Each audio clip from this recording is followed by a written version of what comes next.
નમસ્કાર, દૂરદર્શન સમાચારમાં આપનું સ્વાગત છે। બુલેટિનની શરૂઆત કરીએ મુખ્ય સમાચારથી। સાઉદી અરેબિયામાં નજરાનમાં એક મકાનમાં આગ લાગતા 11 ભારતીયોના મોત, 6 અન્ય ઘાયલ। વિદેશ મંત્રી સુષ્મા સ્વરાજે જણાવ્યું કે ભારતીય દૂતાવાસના અધિકારી નજરાન જવા રવાના।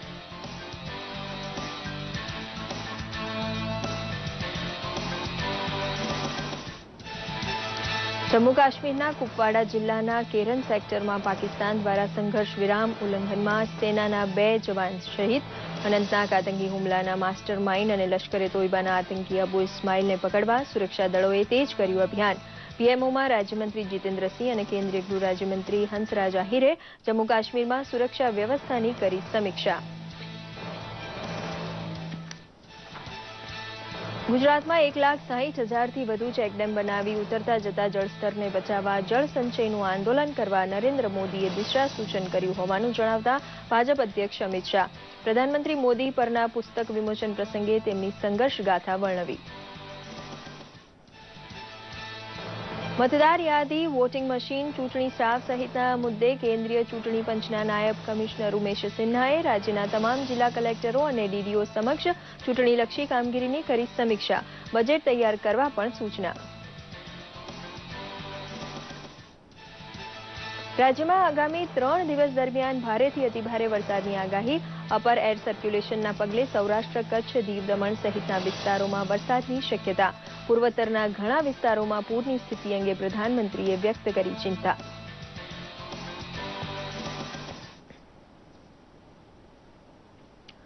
સાઉદી અરબના દક્ષિણ શહેર નજરાનના એક ઘરમાં આગ લાગવાથી 10 ભારતીયોના મોત થયા છે। અધિકારીઓના જણાવ્યા અનુસાર આગ લાગવાથી 6 અન્ય લોકો ઈજાગ્રસ્ત થયા છે। આ ઘરમાં એક પણ બારી ન હતી, જેથી ધુમાડો બહાર નીકળી શક્યો ન હતો। સાઉદી અધિકારીઓએ જણાવ્યું કે તમામ મજૂરોના મોત શ્વાસ રૂંધાવાના કારણે થયા છે। નજરાનના ગવર્નરે આ બનાવની તપાસના આદેશ આપ્યા છે અને કામદારોની રહેવાની જગ્યાને લઈને ચિંતા વ્યક્ત કરી છે। સાઉદી અરબમાં લગભગ 90 લાખ વિદેશી કામદારો છે, જેમાં મોટા ભાગના દક્ષિણ એશિયાના છે। આ બનાવના પગલે વિદેશ મંત્રી સુષ્મા સ્વરાજે ટ્વીટ કરી કહ્યું છે કે જિદ્દા સ્થિત ભારતીય વાણિજ્ય દૂતાવાસના અધિકારીઓ નજરાન જઈ રહ્યા છે। તેમણે કહ્યું કે ભારતના મુખ્ય વાણિજ્ય દૂત નજરાનના ગવર્નરના સંપર્કમાં છે અને નિયમિત રીતે તેમને બનાવની તાજી જાણકારી આપી રહ્યા છે। અમરનાથ યાત્રાની બસ ઉપર થયેલા આતંકી હુમલા બાદ કેન્દ્ર સતત ત્યાંની હાલત ઉપર નજર રાખી રહ્યું છે। શ્રીનગરની મુલાકાતે ગયેલા પ્રધાનમંત્રી કાર્યાલયના રાજ્યમંત્રી જીતેન્દ્રસિંહ અને કેન્દ્રીય ગૃહ રાજ્યમંત્રી હંસરાજ આહિરે ગઈકાલે મુખ્યમંત્રી મહેબૂબા મુફ્તી, રાજ્યપાલ એન વોહરા, સેના કમાન્ડર, પોલીસ વહીવટીતંત્ર અને અર્ધસૈનિક દળના ટોચના અધિકારીઓ સાથે રાજ્યની સુરક્ષા સ્થિતિની સમીક્ષા કરી હતી। બંને મંત્રીઓએ શેરે કાશ્મીર આયુર્વિજ્ઞાન હોસ્પિટલની મુલાકાત લીધી હતી અને ઘાયલ પ્રવાસીઓ અને તબીબોની મુલાકાત લીધી હતી। દરમિયાન જમ્મુ ક્ષેત્રમાં મોબાઈલ સેવા ફરી યથાવત કરાઈ છે। હંસરાજ આહિરે કહ્યું કે ભવિષ્યમાં આવી ઘટના ન બને તે માટે સુરક્ષા દળોની જરૂરિયાત પૂરી કરવામાં આવશે અને સુરક્ષાની ખામી દૂર કરવામાં આવશે।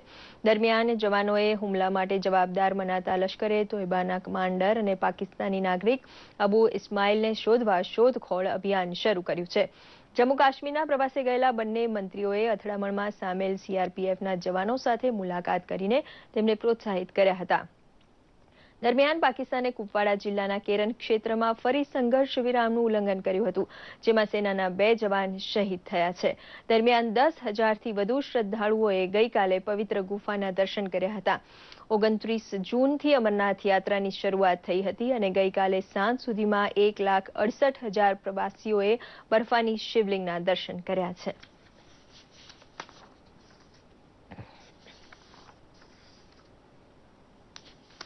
રાષ્ટ્રીય સ્વયંસેવક સંઘના સરસંઘચાલક મોહન ભાગવત અને ભાજપા અધ્યક્ષ અમિત શાહે દિલ્હીમાં એક કાર્યક્રમમાં સુલભ ઇન્ટરનેશનલ સોશિયલ સર્વિસ ઓર્ગેનાઇઝેશનના સંસ્થાપક ડોક્ટર બિન્દેશ્વર પાઠકની coffee table book Narendra Modi the making of લિજેન્ડનું લોકાર્પણ કર્યું હતું।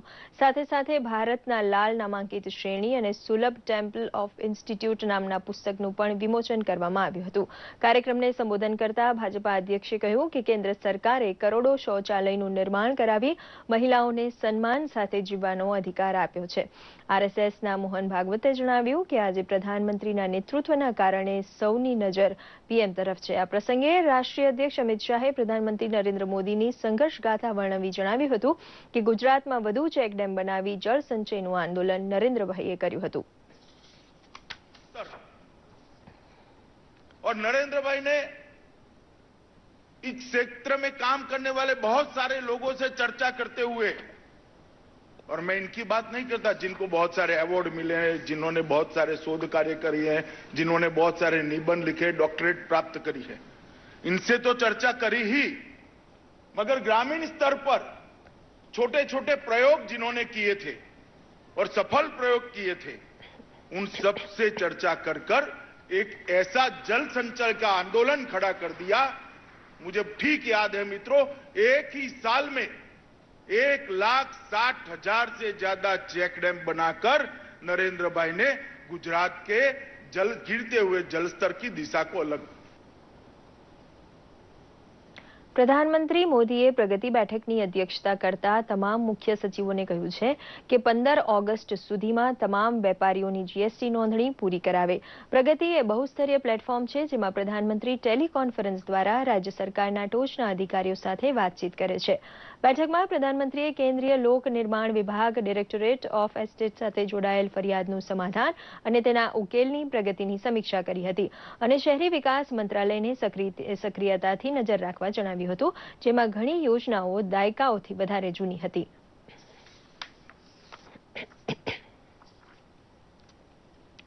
ગાંધીનગરના મહાત્મા મંદિર ખાતે ચૂંટણી કમિશન ઓફ ઇન્ડિયાના સિનિયર નાયબ ચૂંટણી કમિશનર ઉમેશ સિન્હાના અધ્યક્ષસ્થાને એક દિવસીય વર્કશોપ અને રિવ્યુ મીટિંગનું આયોજન કરાયું હતું. આગામી ગુજરાત વિધાનસભાની ચૂંટણીમાં લગભગ તમામ મતદાન મથકો પર વીવીપીટીનો ઉપયોગ થવાનો હોવાથી આ બાબતે સંકળાયેલા અધિકારીઓને મશીનની વિવિધ કામગીરી બાબતે માહિતી આપવામાં આવી હતી. એક દિવસીય વર્કશોપમાં રાજ્યના તમામ જિલ્લાઓના કલેક્ટર ઉપસ્થિત રહ્યા હતા.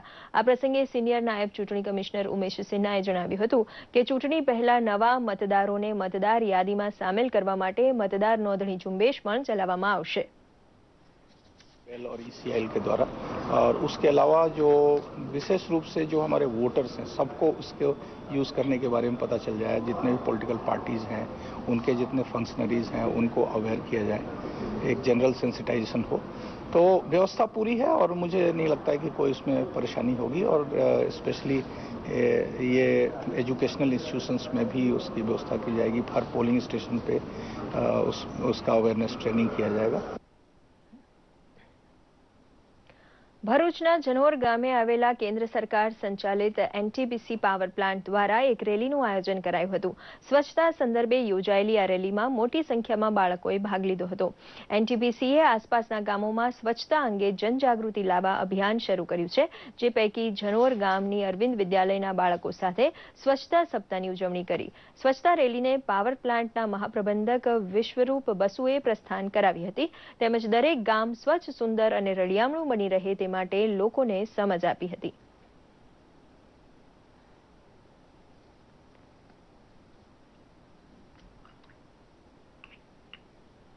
बच्चों के माध्यम से घर घर में समाज का हर कोने में स्वच्छता का वाणी जो है ये ऐसे पहुंचे कि देश का सभी नागरिक इसमें स्वच्छता अभियान में भाग लेने के लिए शामिल हो जाए.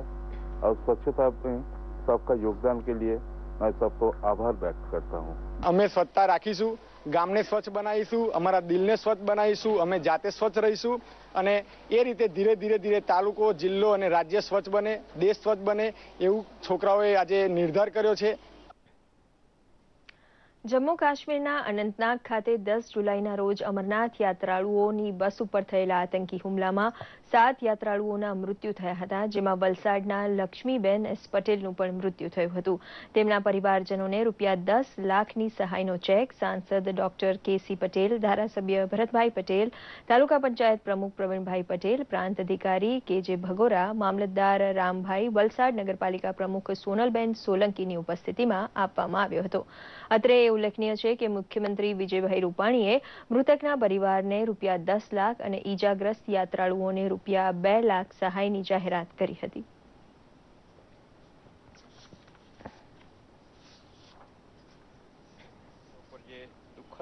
આતંકી હુમલો થયો હતો એમાં અમારા વલસાડમાં લક્ષ્મીબેનનું જે દુઃખદ અવસાન થયું, ગતિશીલ સરકાર અને કેન્દ્રની સરકાર નરેન્દ્રભાઈની સરકારે ખૂબ ધ્યાન આપીને તાત્કાલિક રાહતથી 10 લાખનો ચેક સુરેશભાઈ અને એમના કુટુંબીજનોને આજે વહીવટીતંત્ર, અમારા ધારાસભ્યશ્રી, નગરપાલિકાના પ્રમુખ, અમારા પક્ષના હોદ્દેદારો અને નગરપાલિકાના ચૂંટાયેલા સૌ સભ્યશ્રીની હાજરીમાં આજે એમના કુટુંબીજનોને જે આપીએ છીએ એ તાત્કાલિક જે 1 દિવસમાં ચેક એમને મળી જાય છે એ સરકારની જે ગતિશીલતા છે એનો પુરાવો છે. અમરનાથ યાત્રામાં આતંકવાદી હુમલામાં મોતને ભેટેલા લોકોને શ્રદ્ધાંજલિ આપવા તેમજ સમગ્ર કૃત્યના વિરોધ માટે વલસાડમાં વિવિધ સમાજના લોકો દ્વારા વિરોધ રેલી યોજાઈ હતી, જેમાં વિશેષ મુસ્લિમ સમાજના લોકો દ્વારા રેલીનું આયોજન કરવામાં આવ્યું હતું. આ રેલી વલસાડના મુખ્ય માર્ગો ઉપર ફરી હતી અને લોકોએ વિરોધ પ્રદર્શિત કર્યો હતો.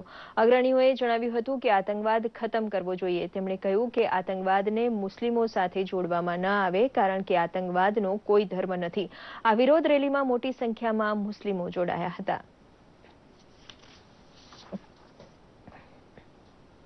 જે યાત્રાળુઓ ગયા હતા પોતાની ધાર્મિક વિધિ પૂરી કરવા માટે કે જોવા માટે કે સ્થળોને મુલાકાત માટે, એમના પર જે આતંકવાદી જે હુમલો થયો એને વખોડવા માટે, મૃતકોની શ્રદ્ધાંજલિ માટે, અને આતંકવાદનો કોઈ ધર્મ નથી ને આતંકવાદનો ખાત્મો કરવામાં આવે, ઇસ્લામની સાથે જોડવામાં આવે છે, તે ખૂબ જ ખરાબ કૃત્ય છે અને હંમેશના માટે એને ખતમ કરવું જોઈએ.